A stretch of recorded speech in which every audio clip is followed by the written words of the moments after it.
तू सुख करता तू दुख हरता, तू सुख करता तू दुख हरता, मोरया मोरया मंगल मूर्ति मोरया।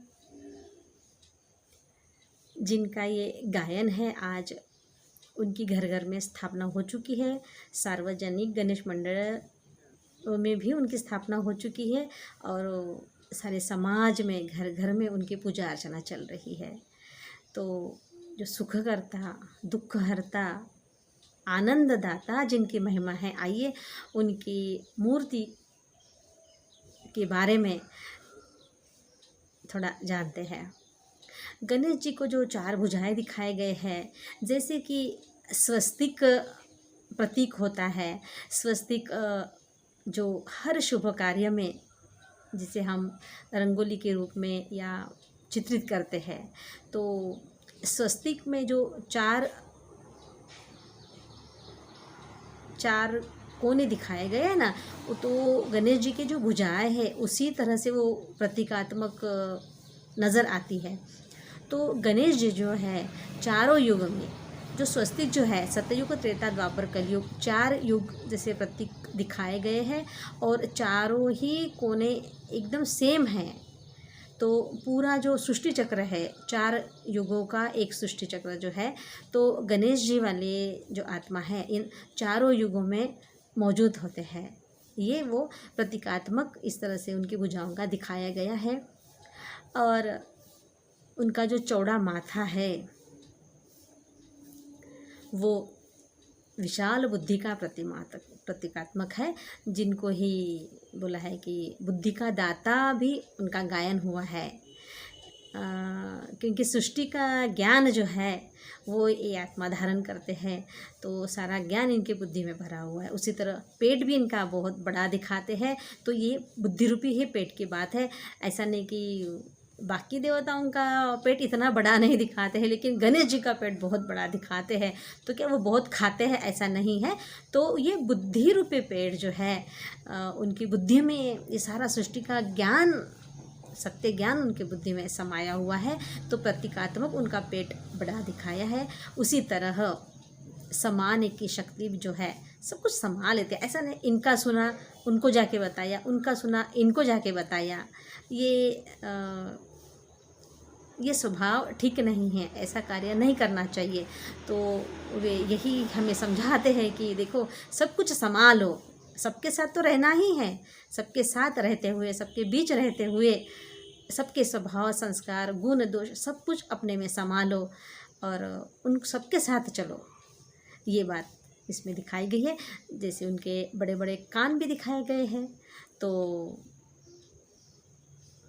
क्या सुनो, जो बड़े बड़े कान दिखाए हैं, कान से अच्छा सुनो।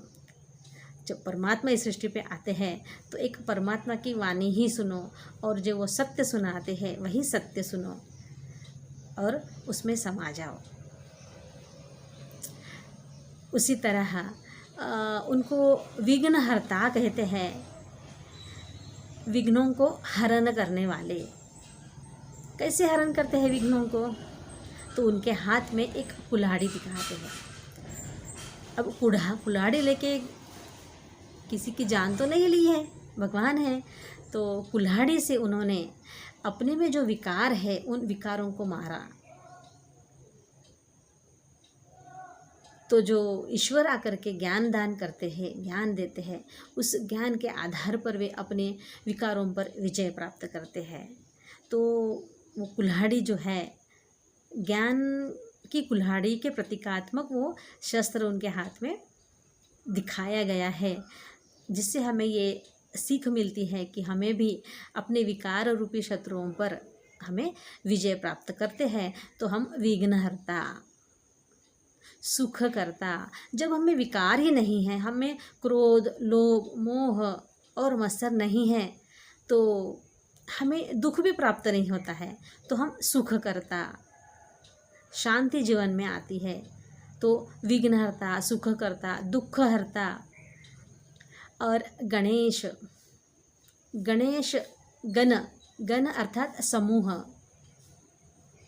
समूह का मुखिया, समूहों को साथ लेकर चलने वाला, वो है गणेश। 700 करोड़ दुनिया को वसुदेव कुटुंबकम एक सूत्र में बांधने का जो कार्य जो आत्मा करके दिखाती है वे है गणेश।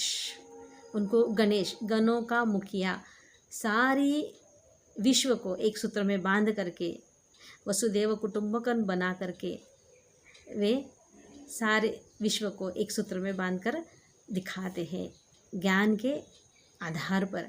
तो इसलिए उनको गणेश तो सर्वप्रथम उन्हें मान दिया जाता है। और हर एक शुभ कार्य के पहले, सबसे पहले प्रथम उनका वंदन, पूजन का मान उन्हें देते हैं हम। उसके पीछे कारण यही है। तो सिर्फ हमें गणेश जी की पूजा अर्चना ही करना ऐसा नहीं है। तो उनके इन गुणों को, उनके इन स्वरूप के पीछे की इन बातों को हमें जान करके उनके गुणों को, कर्तव्य को हमें अपने जीवन में उतारना चाहिए। और हमें भी अपने जीवन में, समाज में रहते हुए सबके लिए, परिवार के लिए सुख देने का, उनके दुख हरण करने का प्रयास करना चाहिए। यही हम गणेश जी से सीखते हैं। और जब हम अपने जीवन में ये सब उतारेंगे, वही उनके लिए सच्ची हमारी पूजा साबित होंगी। आप सबको गणेश जी के इस आनंदोत्सव की बहुत बहुत बधाई देते हुए, और अधिक आध्यात्मिक अर्थ अगर